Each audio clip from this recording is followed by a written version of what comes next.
lo que implementamos fue una estrategia que denominamos dentro de los pilares estratégicos de la porcicultura colombiana, crecimiento ordenado de la producción. ¿Qué significa eso en la práctica? Que un porcicultor hoy toma la decisión de crecer su explotación en función, o debería hacerlo porque eso no sucede en la totalidad de las explotaciones, pero debería al menos pensar en crecer su producción en función de la comercialización que haya ya garantizado para su producción. No al revés, como sucede en la mayoría de los casos.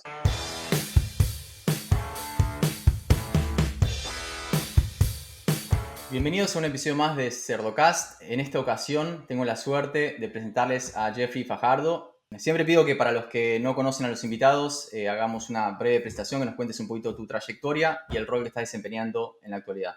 Bueno, yo soy Jeffrey Fajardo, soy presidente de Por Colombia hace 5 años. También he sido presidente de otros dos gremios del agro colombiano. Fui presidente de Indoarroz, el gremio que representa a las industrias arroceras durante casi 8 años. Y fui presidente de Asoleche, que es el gremio que representa a las industrias lácteas en Colombia, durante 3 años. Antes de eso estuve vinculado al equipo negociador de los tratados de libre comercio por parte del Ministerio de Comercio, Industria y Turismo en Colombia. Antes fui, digamos, como funcionario de gobierno y posteriormente ya llevo una trayectoria de un poco más de 15 años siendo presidente de gremios en Colombia. Excelente. Jeffrey, sos economista, ¿no? ¿También? Sí, soy economista de la Universidad Nacional eh, y también tengo pues estudios de posgrado en la Javeriana, en la Universidad Javeriana, en los Andes y en Harvard University. Excelente. Bueno, un perfil muy diferente para lo que estamos acostumbrados en la industria pecuaria en general. Así que, buenísimo. Jeffrey, una cosa que a mí me gusta compartir nosotros en este tipo de plataforma, lo que hacemos es, más allá de compartir lo que es la innovación y obviamente hay empresas que invierten muchísimo en investigación y desarrollo, es ver qué es lo que están haciendo otros que puede ser replicado como un modelo de éxito en otros países. Y en ese sentido, a mí, yo no me canso de decirlo, pero Colombia realmente viene mostrando un crecimiento, no solamente en términos productivos, sino también en lo que es la profesionalización de la industria. Y yo sé que en este sentido, por Colombia tuvo muchísimo que ver con eso. Entonces me gustaría que nos cuentes un poquito cómo está conformada la estructura de lo que es el gremio, de lo que es Por Colombia y cuáles son sus objetivos principales que tienen para ayudar a la industria porcina colombiana. Vale, sí, efectivamente, si quieres arrancamos por lo primero y es la transformación que se ha dado en el sector. Efectivamente, Colombia da cuenta de una de las transformaciones más estructurales y profundas que haya vivido el sector porcícola de cualquier parte del mundo. Y esto, pues básicamente uno lo puede dividir en dos grandes momentos que han marcado esa historia de la porcicultura en dos grandes periodos. Yo diría que el primer gran periodo de transformación estructural se da en la década del año 2010 al 2019. En esta década la transformación fue muy profunda, principalmente enfocada en la desestigmatización de la carne de cerdo al consumidor y hacer un cambio en la mente de los consumidores en Colombia, gracias a lo cual en Colombia se pasó de consumir 3 kilos a 11 kilos por persona al año en solo esa década. Y esto se dio gracias a la implementación de una estrategia de mercadeo muy asertiva, muy exitosa, que efectivamente logró transformar la mente del consumidor y hacer que lograr que se aceptara la carne de cerdo en la mesa de los colombianos. Y eso entonces estuvo acompañado, por supuesto, por un crecimiento muy acelerado del sector porcícola en Colombia, a tasas superiores al 100% en la década, es decir, la producción se multiplicó 135%, creció en esa década, y eso pues entonces muestra, digamos, una fase que es transformación vía crecimiento y transformación vía consumidor. Cuando yo asumo la presidencia de Por Colombia, que es justo cerrando esa década y empezando una nueva, arranca, en mi opinión, una nueva fase de esa transformación estructural, que ha consistido en qué? En empezar a desarrollar una estrategia de crecimiento ordenado de la producción, ¿sí? ¿Por qué crecimiento ordenado? ¿A qué nos referimos con crecimiento ordenado? Lo que había pasado durante esa década de 2010 a 2019 efectivamente era absolutamente necesario y es muy loable, muy plausible lo que sucedió durante esa década porque se transformó la estructura productiva en el país y el consumidor aceptó la carne de cerdo en sus mesas, lo cual es realmente un logro extraordinario. Sin embargo, en el detrás de cámaras de esa transformación había cosas que ajustar necesariamente y creo que ahí la visión de un economista hacía falta para poder darle ese ingrediente de transformación hacia una nueva fase. No podíamos tener una continuidad, un continuismo en lo que venía pasando en esa década porque siempre hay retos nuevos que hay que enfrentar. ¿Y cuáles eran esos retos que encontramos? Encontramos un sector que, si bien había crecido de manera muy acelerada, ese crecimiento estaba un poco desfasado del crecimiento de la economía colombiana. Si la economía colombiana crecía al 4, el sector crecía al 10 o al 12%.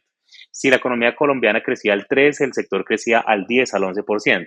Y eso empezó a generar, digamos, una hipótesis por parte del equipo económico que conformé cuando llegué a la asociación, y es muy posible que lo que haya pasado es que hayamos crecido, pero los términos de intercambio, los precios reales a los cuales se les había pagado a los productores sus kilos de cerdo en pie o sus kilos de cerdo en canal, es posible que se hayan deteriorado. Y efectivamente encontramos eso. Muy rápidamente hicimos un análisis de precios constantes a los cuales se les había pagado la producción a los porcicultores y nos dábamos cuenta que efectivamente lo que había pasado era que se crecía la producción, pero se deterioraba año a año esos términos de intercambio y por ende los porcicultores pues de alguna forma decían yo produzco más pero no soy tan próspero como yo pensé que iba a ser porque produzco más pero pues en realidad lo que pasaba es que le estaban pagando en términos reales menos por su producción.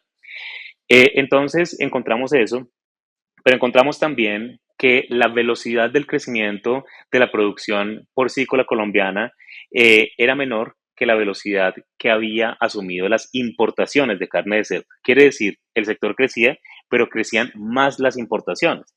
Lo que quiere decir que de ese cambio de 3 a 11 kilos por persona al año, el que había participado en una mejor condición había sido el producto importado, porque había duplicado su participación pasando del 10% del mercado en el año 2010 al 20% del mercado total en el año 2019. Entonces teníamos dos retos estructurales que teníamos que asumir, que eran entonces aprender a crecer de una mejor manera, lo que nosotros llamamos un crecimiento ordenado de la producción, y establecer una estrategia de sustitución de importaciones, hacerle frente a ese producto importado. Entonces, ¿qué hicimos o qué hemos hecho? Porque eso es un reto que no ha terminado. Lo que implementamos fue una estrategia que denominamos dentro de los pilares estratégicos de la porcicultura colombiana, crecimiento ordenado de la producción. ¿Qué significa eso en la práctica? Que un porcicultor hoy toma la decisión de crecer su explotación en función, o debería hacerlo porque eso no sucede en la totalidad de las explotaciones, pero debería al menos pensar en crecer su producción en función de la comercialización que haya ya garantizado para su producción. No al revés, como sucede en la mayoría de los casos, que los productores medianos y pequeños principalmente producen y después miran a ver a quién le van a vender su producción o quedan a manos de algunos comerciantes, uno o dos o tres comerciantes que le compran su producción a precio de oportunidad, ya cuando el productor ya tiene la producción hecha y ya un día que va pasando es un día que le va costando la alimentación de los cerdos gordos y por ende entonces dijimos, no, hay que crecer es en función de establecer primero una estrategia de comercialización y ahí sí echar para atrás hacia la producción primaria y producir lo que ya se tiene garantizado que se va a vender. Y eso está implicando cosas extraordinarias para el sector porque está implicando una transformación hacia los esquemas de comercialización también, esquemas que pasaron de ser esquemas supremamente al rompe de las circunstancias del día a día y pasamos entonces a una comercialización que se diseña con contratos de largo plazo, que ha generado además una estabilización profunda de los precios en toda la cadena productiva. Y eso pues es muy loable, considerando además que todo esto lo hemos hecho en los momentos de mayor presión exógena que haya vivido cualquier sector productivo en el mundo, que es la pandemia, y también lo hicimos en el contexto de una crisis que para Colombia fue incluso más profunda, más lamentable que la pandemia, que fue que al siguiente año, cuando se acaba la pandemia, empieza lo que se llamó el paro nacional, que fue una gran movilización que puso en jaque al sector productivo colombiano, especialmente el sector productivo en el campo. Entonces, en medio de todas esas externalidades tan preocupantes, y al siguiente año fue la guerra Rusia-Ucrania, en medio de todas estas externalidades, en el caso de la guerra Rusia-Ucrania, pues el disparo de los precios de las materias primas fue impresionante. A pesar de todos esos choques externos, hemos logrado estabilizar el sector y hacer que crezca de manera ordenada. ¿Y eso en qué se refleja? En prosperidad para el sector, porque en términos reales, el sector porcícola colombiano en los últimos 5 años ha duplicado el valor de su Producto Interno Bruto. Eso es absolutamente récord, eso no lo encuentras en ningún sector productivo en Colombia, ¿sí? Gracias a una estrategia de crecimiento ordenado de la producción. Y frente al tema de importaciones, pues lo que hicimos fue empezar a diseñar una estrategia de acercamiento de por Colombia, convirtiéndose por Colombia en un solucionador de asimetrías de la información entre los grandes compradores, importadores y nuestros productores, para empezar a adecuar la oferta de los productores colombianos a las necesidades de esos importadores para poder suplir, sustituir ese mercado que ellos estaban cubriendo con importaciones, que es un mercado extremadamente estable, ¿sí? Infinito en cantidades, digamos, virtualmente infinito, porque pues, digamos, el número de contenedores que puedes tener de costillas provenientes de los Estados Unidos es virtualmente infinito para el mercado colombiano. Y en ese sentido, entonces empezamos a buscar espacio tras espacio y seguimos haciéndolo, espacio tras espacio para poder codear las importaciones y lograr defender digamos, la participación del sector en Colombia. Entonces, fíjate la transformación, ¿por qué es estructural? Porque en la década de 2010 a 2019 las importaciones duplicaron su participación en el mercado colombiano, pasaron del 10 al 20 y llevamos estos 5 años, media década casi de los años 2020, ya defendiendo ese 80% de la participación del mercado colombiano, con un mercado que crece, pero la porcicultura crece. Si mantiene el 80% de participación en un mercado que crece, entonces la porcicultura está creciendo a una velocidad mayor que las importaciones. Eso es lo que ha sucedido en términos estructurales y se debe, por supuesto, al otro elemento esencial de tu pregunta, y es ¿qué es por Colombia como organización para poder atender a esos desafíos institucionales y sectoriales para la porcicultura colombiana? Entonces, pues si te parece, podemos pasar a esa pregunta. Sí, te hago una antes porque me resulta súper interesante lo que nos contás y me surgen algunas dudas. Por ejemplo, vos decías de, ok, el consumo crece y su trabajo en parte es hacerle un lugar al productor para que con producción interna puedan satisfacer eso sin que digamos, productos de importación le saquen el lugar. Y acá yo te quería preguntar, porque por ejemplo, planificar un crecimiento en un sistema de producción obviamente lleva tiempo a la hora de tener el producto final, ¿no? Lleva mucho tiempo desde que se decide hasta que se tiene ese producto en el mercado. Y mencionaste algunos factores externos que acá viene mi pregunta, es, no sé qué participación tiene a la hora de controlarlos, obviamente una guerra no lo van a controlar, un aumento de precio de materia prima tampoco, pero sí quizás, y quizás sí, quizás no, es el tema de que coloquen producto de afuera, porque China puede decir, uy, ya voy a dejar de importar tanto, Estados Unidos dice, uy, tengo un sobrante de producto, Brasil puede decir lo mismo porque China deja de consumir y ese producto que es súper competitivo a nivel precio. Mi pregunta es, ¿cómo hacen para defender a los productores colombianos y que no entre un producto en exceso, porque es competitivamente, por precio es muy competitivo? ¿Cómo hacen para proteger a ese productor ante eventos de este tipo? ¿Tiene algún tipo de mecanismo? Mira, yo estoy mucho más convencido que hace 5 años que no sabía nada de porcicultura, que el mercado de carne de cerdo en el mundo es un mercado mucho menos de oportunidad de lo que uno se imagina. ¿En qué sentido? Uno se imagina que cuando China decide disminuir sus importaciones o redireccionar sus importaciones hacia mercados o hacia países que sean mucho más aliados de ellos desde el punto de vista político, uno se imagina que ese país exportador que pierde ese mercado de China busca un mercado de oportunidad para llevar esa carne a otros lugares, ¿sí? El mercado de carne de cerdo es mucho menos de oportunidad que eso que uno se puede imaginar. ¿Por qué? porque en realidad la carne de cerdo tiene ciertos mecanismos de contención natural. La carne de cerdo es un producto perecedero. Y en ese sentido, pues digamos que un contenedor que está llegando a China y que no te dejaron entrar, tú lo tienes que localizar rápidamente en los mercados del mar de la China Meridional, ¿sí? O sea, en el sudeste asiático. Tienes que ubicarlo rápidamente porque no te da para devolverlos a Colombia o a México o a Argentina, ¿sí? Lo tienes que direccionar rápidamente a esos mercados. Eso en la vida real es así. Cuando un número X de contenedores no lo dejan entrar a la China, proveniente de Estados Unidos o proveniente de España, como ha sucedido, los exportadores inmediatamente buscan Filipinas, inmediatamente buscan Singapur o Malasia, o, ¿sí? Buscan rápidamente un mercado donde ubicar, pero cercano, pues porque es un producto que ya lleva mucho tiempo en tránsito hacia el mercado de destino. Entonces, esos embates no nos alcanzan a tocar tanto, pero además eso se debe mucho también a cómo está estructurado el mercado de las importaciones o de carne de cerdo importada en Colombia.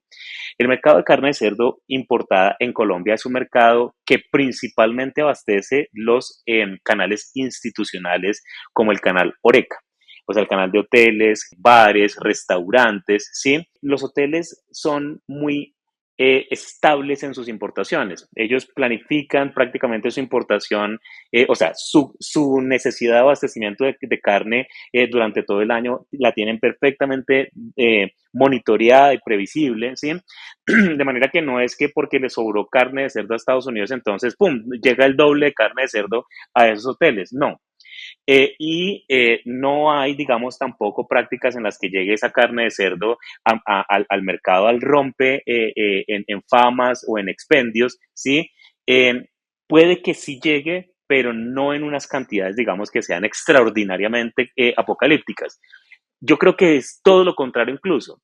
Si tú miras lo que son las importaciones mes a mes en Colombia, son supremamente estables.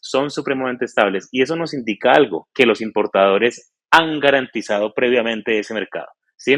El importador no se arriesga a traer una carne para especular con ella en el mercado, para tirar el precio al piso, sino que le conviene mucho más un mercado que es estable. ¿Sí?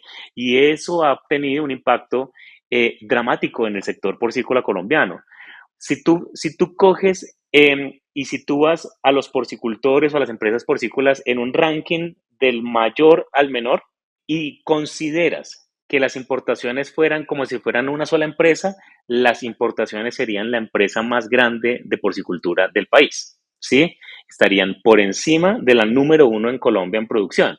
Eso significa entonces que el producto importado tiene una capacidad de anclar esos precios y de anclar esos esquemas de comercialización estabilizados mes a mes, lo que está llevando a que la porcicultura en general se transforme hacia una porcicultura que ya no concentra su producción a final de año, que ya no vive unos ciclos de precios tan marcados de super subidas de precios al final del año, sino que se ha estabilizado. Las importaciones son en parte la explicación del por qué se ha dado esa estabilización. Entonces, no es un mercado tan de oportunidad, todo lo contrario, me parece es un mercado que ha estabilizado la producción colombiana, ¿sí?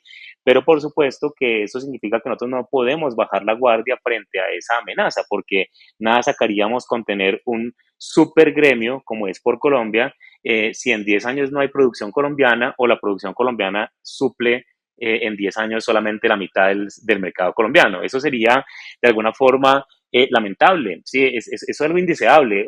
Ojalá realmente seamos capaces de en los próximos 10 años mantener ese mercado colombiano muy bien protegido, pero bajo condiciones que yo te puedo asegurar son mucho más estables. Y déjame decir otra cosa sobre eso. Uno también se imagina que la mecánica es, yo Estados Unidos tengo una previsión de que voy a exportar tanta carne de cerdo a China y empiezo la producción. Pero si yo veo que China me bloquea el mercado, yo Estados Unidos veo que China me bloquea el mercado, Estados Unidos detiene producción, Estados Unidos empieza a aumentar inventarios, Estados Unidos empieza a hacer sacrificios, ¿sí? ¿Para qué? Para no perder el dinero del alimento balanceado que le va a costar, digamos, mantener esos cerdos en proceso de crecimiento. ¿Eso qué quiere decir? Que pues bajo las prácticas que comprendan lo que se necesita hacer para limitar la producción resulta limitándose, ¿sí? Ellos entonces saben hacer crecimiento ordenado de la producción y nos dan muchas lecciones sobre ese crecimiento ordenado de la producción a los demás. Excelente, Jeffrey. Ahora, pasando a la segunda parte de la pregunta, ¿no? Mencionaste, a ver, su participación en este crecimiento ordenado y me parece realmente espectacular lo que viene haciendo. ¿Qué otros pilares están tocando desde el gremio para ayudar a la industria porcina? Sin duda alguna, el estatus sanitario, la protección del estatus sanitario es otro pilar importantísimo. Nosotros hemos hecho grandes esfuerzos desde hace ya un par de décadas atrás, un poco más de hace 20 años, para incrementar las zonas libres de peste porcina clásica certificadas por la Organización Mundial de Salud Animal. Y eso es algo que hemos logrado completamente. Hoy tenemos casi ya prácticamente toda la producción porcícola en zonas libres de peste porcina clásica en Colombia, que es para nuestro caso la única enfermedad de control oficial, pero tenemos ya declaratorias de zonas libres, de país libre de muchas otras enfermedades, gastroenteritis transmisible, enfermedad de Augeski, ¿sí? Muchas otras enfermedades que hoy tenemos certificaciones ante la OMSA de ser libres. Por supuesto que para nosotros sigue siendo un riesgo muy grande el compartir una frontera con un país como Venezuela que no tiene una política clara sobre control de enfermedades pecuarias, ¿sí? Y que sigue siendo, por supuesto, un riesgo porque nosotros compartimos nuestra frontera más grande en términos territoriales con Venezuela, más de 2.600 kilómetros de frontera abierta, ¿sí? Que nos ponen en riesgo, pero pues, digamos, estamos tratando de ejercer un control cada vez más estricto para evitar cualquier tipo de enfermedades. Entonces, digamos, como que todo el tema sanitario es vital y eso tiene pues todo un detrás de cámaras del fortalecimiento de estrategias de bioseguridad en las granjas para pues evitar que si Dios no lo quiera llega una enfermedad catastrófica al país, pues haya explotaciones, muchas explotaciones que por su bioseguridad queden protegidas, ¿sí? Entonces, en general, digamos, el tema sanitario es un riesgo latente, permanente, al que hay que hacerle frente permanentemente también. ¿Sí? Y otra apuesta grande que hemos hecho en Por Colombia es el tema de investigación con el desarrollo de nuestro laboratorio. Por Colombia tiene hoy el laboratorio de porcicultura más grande de América Latina. Supera incluso a los niveles de tecnología que tienen nuestros laboratorios de control oficial por parte de la autoridad sanitaria oficial, ¿sí? Somos el único gremio que se puede dar el lujo de ser un laboratorio físico, real, ¿sí? Es un laboratorio con una súper tecnología sofisticada y eso también da cuenta de una esencia de la apuesta que hemos querido darle en esta administración a la asociación y es generarle capacidades perennes, de largo plazo, que no venzan en el tiempo, que todo lo contrario, lo que generen es una estructura muy sólida para las siguientes generaciones de porcicultores, que no se nos vaya en subsidios, que no se nos vaya en ayudas de corto plazo que en nada cambian lo estructural de un sector. Jeffrey, me surgen un montón de preguntas, pero sé que tu tiempo es limitado y valioso. Sobre todo, me gustaría profundizar más por una cuestión de que veo muchas oportunidades y también desafíos traspolando en otros países. Cuando uno ve el cómo están organizados, la estabilidad que tienen y cierta alineación que tienen también con políticas de país a nivel gubernamental, que eso es importante, y uno traspola quizás a lo que está pasando en Argentina, en México, otros desafíos que es muy complejo, obviamente, cuando uno se mete en cada país. Pero no quiero irme por ahí, quiero que nos cuentes un poquito cómo funciona en términos de fondos, porque todo esto que ustedes vienen generando, obviamente necesita cierto tipo de recursos y cómo se financia el gremio. Sí, esa es una de las grandes fortalezas que tiene el sector porcícola colombiano. Voy a hacer un cálculo acá para decirte el dato en dólares, ¿listo? Porque si te lo digo en pesos, pues para la audiencia tuya no les va a servir mucho. Un segundito. Dividido entre, pongámosle esto, igual dividido entre uno 1, 2, 3, 1, 2, 3. Mira, nosotros tenemos anualmente, administramos un recurso que es un recurso que se llama parafiscal de un poco más de 30 millones de dólares por año, ¿sí? Ese es un recurso que surge de una ley de la República en los años 90 que estructuró la creación de fondos parafiscales para el desarrollo del agrocolombiano. Se crea entonces el Fondo Parafiscal de la Porcicultura Colombiana y los porcicultores deciden apostarle fuerte a tener recursos para la solución de problemas de interés general, de interés de todos, ¿sí? Entonces es así como la asociación puede tener y los porcicultores representados por la asociación pueden tener una campaña de mercadeo de las dimensiones que tenemos, ¿sí? Un programa de erradicación de peste porcina clásica como el que hemos logrado, un laboratorio como el que tenemos, en fin, digamos una estructura que le da mucha solidez y que le ha permitido con recursos económicos hacer esas transformaciones. En eso nos diferenciamos dramáticamente del resto de gremios de América Latina porque pues somos un caso único de parafiscalidad. Y creo que eso es una parte, pero la otra parte también es que Colombia en general ha tenido una tradición gremial muy fuerte, ¿sí? En Colombia los gremios son un actor muy importante de la sociedad porque son la voz del sector empresarial colombiano ante los desafíos que haya frente al gobierno, ante los desafíos que haya en términos estructurales del entorno, ¿sí? Tenemos cómo responder y nuestra voz pues es una voz sólida y pues en general también tenemos la gran particularidad y es que normalmente quienes ejercemos la presidencia de esos gremios y la estructura, digamos, profesional de los gremios es independiente de los productores mismos, ¿sí? Yo no soy porcicultor, ¿sí? Yo no sabía nada de porcicultura antes del 1 de mayo de 2019 que llegué a la asociación, pero normalmente prefieren traer profesionales digamos, de otros lugares, Un outsider. ¿sí? De otras experiencias, ¿sí? De otras áreas, para poder alimentar pues el conocimiento que tienen sobre sí mismos. Y eso pasa prácticamente en todos los gremios. Son muy pocos los casos de gremios que son presididos por personas que están vinculadas directamente al sector, pues porque eso puede generar, digamos, conflictos de intereses, en fin. Excelente. Sí, me hiciste acordar con eso de los fondos para fiscales, el trabajo que están haciendo, o que viene haciendo desde hace muchísimos años en Estados Unidos, con el pork checkoff, ¿no? Un porcentaje de lo que es por cada pound, por cada libra de cerdo que se vende, y eso realmente bien administrado genera un círculo virtuoso que es una bola de nieve impresionante.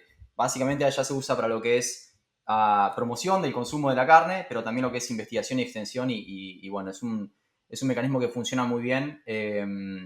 Jeffrey, ¿qué es lo que se viene? Un poco para cerrar el episodio. ¿Cuáles son los próximos proyectos que tienen o por dónde ven la oportunidad a la hora de invertir sus recursos y obviamente su experiencia? Yo estoy obsesionado con la idea de fortalecer los temas de comercialización para los porcicultores. Estamos viviendo un reto muy importante para la porcicultura colombiana y es un reto de concentración de los actores en el mercado. Si tú miras, me gusta mucho comparar ese antes y después. En el año 2019, los 10 primeros productores representaban el 46% de la producción porcícola colombiana.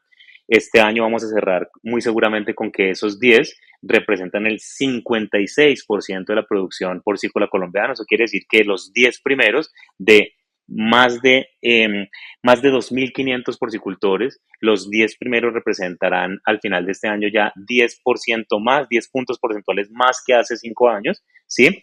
Lo cual muestra una concentración clarísima del mercado. Esa concentración se está dando con actores muy diversos. Dentro de ellos están grupos asociativos de cerca de 200 porcicultores que decidieron unirse, volverse una empresa, desarrollar unas estrategias de integración hacia atrás en la producción de alimento balanceado, hacia adelante en la construcción de plantas de beneficio, desarrollo de marca, desarrollo de expendios, es decir, actores que entendieron que solos no iban a poder de pronto competir contra los grandes jugadores, pero que al unirse se volvieron un actor prominente de la porcicultura colombiana. Estamos hablando de cerca de 3 grupos asociativos muy fuertes en Colombia, que son parte de ese top 10 y que le están compitiendo a otras empresas ya mucho más unívocas, digamos, eh, y ahí se están peleando el mercado. Pero ¿qué pasa entonces? Y ese es el gran reto. ¿Qué pasa entonces con los otros porcicultores medianos y pequeños? ¿Qué va a pasar con ellos en 10 años? ¿Cuál va a ser su probabilidad de existir todavía como porcicultores en 10 años. Entonces, como nuestra labor es trabajar para todos, para que todos puedan aprovechar las oportunidades que les da el mercado de la porcicultura y se puedan sofisticar para seguir existiendo en 10 años, pues creemos profundamente, yo creo profundamente que uno de los elementos más importantes para atacar, para intervenir, es su capacidad de desarrollar una comercialización mucho mejor diseñada, mucho más inteligente, mucho menos al rompe de las circunstancias, que realmente podamos tener porcicultores muy sofisticados desde el punto de vista comercial. Y justamente en nuestro evento de Porcaméricas, que va a ser en Cartagena en 2 semanas, en la semana del 15 al 19 de julio, vamos a tener por primera vez una rueda de negocios entre porcicultores de todos los tamaños y los representantes comerciales de las grandes superficies colombianas, es decir, de las grandes tiendas de almacenes y distribuidores de alimentos del país, para conectarlos, para que tengan la oportunidad de acercarse a los grandes compradores y empezar a apuntarle a codificarse en esas grandes superficies, a empezar a ser proveedores de ellas y en general darles esa señal de que un gran reto para ellos es su comercialización, ¿sí? Es el desarrollo y fortalecimiento de su estrategia de comercialización. Seguir haciendo otro reto es seguir haciendo frente permanente a los productos importados sin necesidad de que haya subsidios, sin necesidad de que haya barreras artificiales a las importaciones, sin necesidad de medidas antidumping, derechos compensatorios, salvaguardias, nada de eso. El sector porcícola colombiano ha demostrado su capacidad de competir en franca lid frente a esas importaciones de los Estados Unidos, principalmente, y de otros países, pero principalmente de Estados Unidos, y seguirá siendo capaz de hacer frente a esa competencia sin necesidad de mecanismos artificiales, porque cuando ya son artificiales, artificiales son, y el día que te los quiten, destruyes el sector para siempre. Bueno, para quienes tengan la oportunidad de ir al evento, yo fui hace 2 años, se lo súper recomiendo. Sinceramente, no tiene desperdicio y de nuevo, ya a partir de este episodio uno se da cuenta que hay muchísimo para aprender. Y Jeffrey, no tengo más que agradecerte por tu participación y felicitarte por el trabajo que viene haciendo. Realmente siempre es un gusto charlar con vos y aprender de su experiencia. Así que hasta un próximo episodio será. Muchas gracias. Nos vemos en Porcaméricas en Cartagena. Un abrazo.